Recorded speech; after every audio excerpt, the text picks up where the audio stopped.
Hi mga friends, welcome back to my reaction video, and as I have said in previous video, I will be reacting to why there are so many Filipino nurses in the United States and why are they going there. So yeah, this is the video from AJ Plus. Let's find out. Immigrants, we get the job done, or so the song goes. So we all know that when it comes to labor, the United States loves immigrants. And one of the most unique stories of American immigration and labor actually comes from the Philippines. In particular, it's the story of Filipino women who became nurses throughout the country's hospitals. Hey guys, I'm Sana, this is AJ Plus, and this Sunday I want to talk a bit about why there are so many Filipino nurses in the United States and what that says about the history of Filipino Americans and Filipino labor. Let's find out, guys.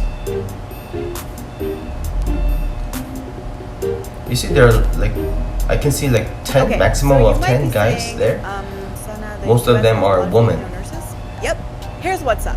Back in 2015, foreign-born Filipinos made up the fourth largest group of immigrants in the country. And the majority of Filipinos are in California, where they make up 20% of the nursing force, which is impressive when you consider that they only make up about 4% of the state's population. Now, it's easy to think of the Philippines as all the way over there, and the United States right over here. But Dr. Catherine Sneeza Choi, who wrote the book Empire of Care, says that imagining Filipinos as simply foreigners actually erases a history between the countries. Filipinos and specifically certain groups of Filipino immigrant workers, like immigrant nurses, are not foreigners in the way we tend to think about foreigners. Oh, she's an author. They actually of the book? have historical interaction with Americans. And that interaction begins like so many other immigrants. And I do have some friends that who went to United States to work as a nurse, and they have told me that their pay is very high compared to here, of course, in the Philippines. They get to teach them a lot of things that haven't been learned from here. It will be very educational to go there and to work there, of course. I don't know if they also give out houses or fractions with colonization.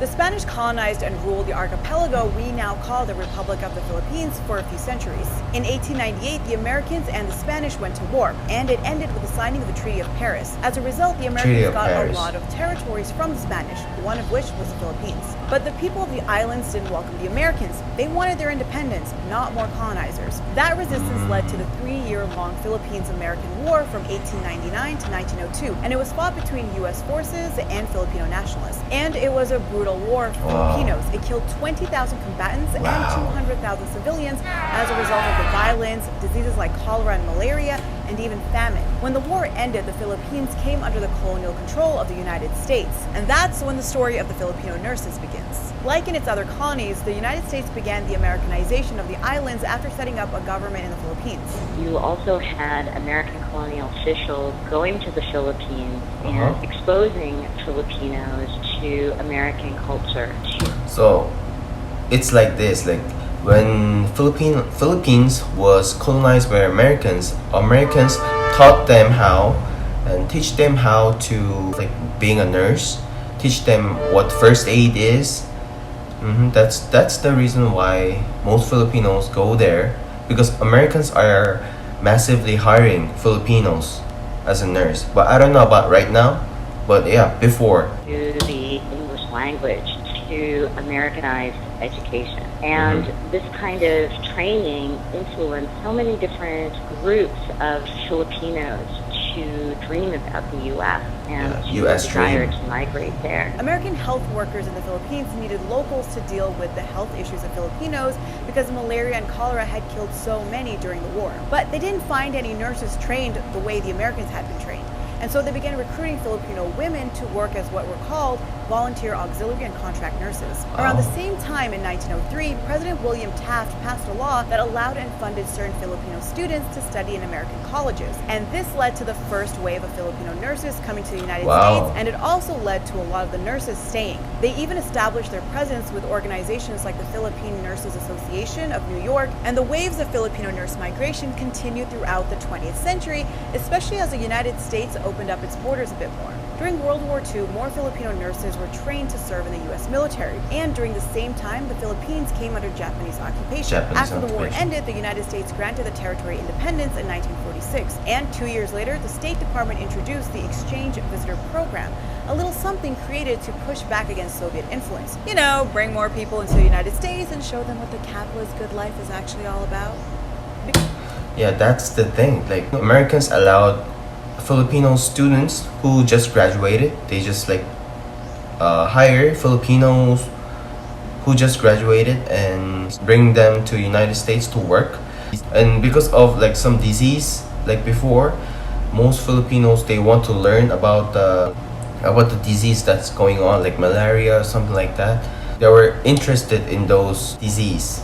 Because of the decades-long colonial relationship and education in English language, the Philippines became a model country for the program, and the nurses led the way. The program was so successful that it actually encouraged more Filipinos to go into nursing. It's black and white. The number of nurses in the Philippines jumped over 700%, from 7,000 in 1948 to over 57,000 in 1953.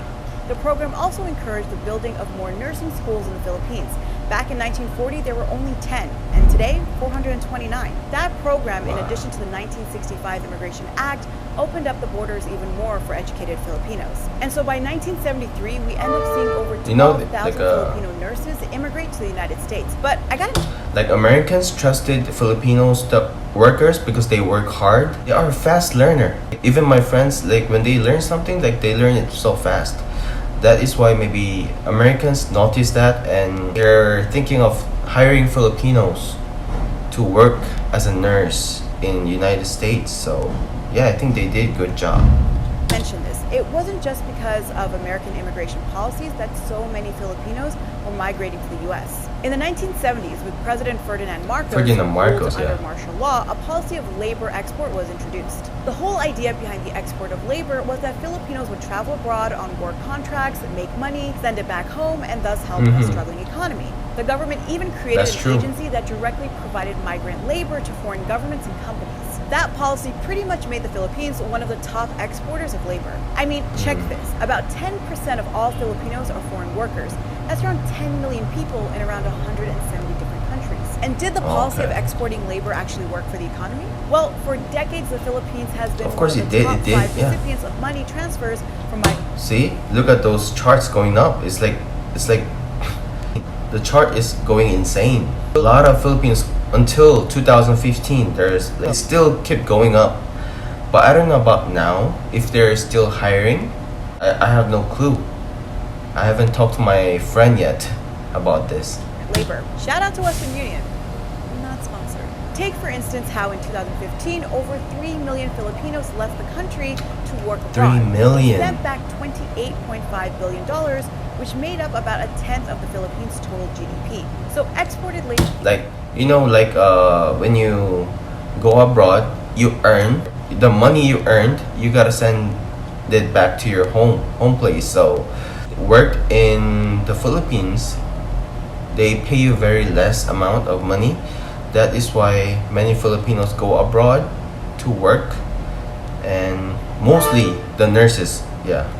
Labor is a big deal for the Philippines, and it really does get to the heart of the Filipino immigrant experience, whether in a country like Saudi Arabia or in the United States. And it's equally important to note that despite the so-called success of the export of Filipino labor, it's come with a lot of sacrifice, struggle, and vulnerability. Take, for example, Filipino nurses here in the United States who are professionals but still face discrimination.